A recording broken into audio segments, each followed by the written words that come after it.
Hi and welcome in this new video. Yes, finally, it took way too long to get back to you guys, but I had some very important stuff in my life going on that I should have that I had to deal first with.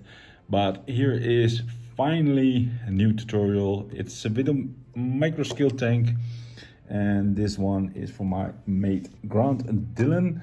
He created it, and yeah, it looks really cool.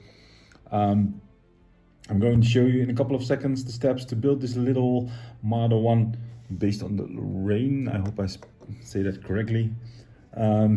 German micro tank, great to use in your little game of micro brick battle, or just put it on the shelf and a nice little display model. It has some tricky little techniques, especially in this section, but if you're a little bit more experienced in building micro scale Lego tanks, then you're probably going to manage this one.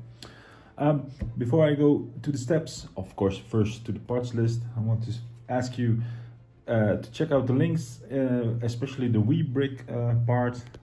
Follow the link to sponsor my video. And yeah, in a couple of seconds, I will show you all the parts needed for this build.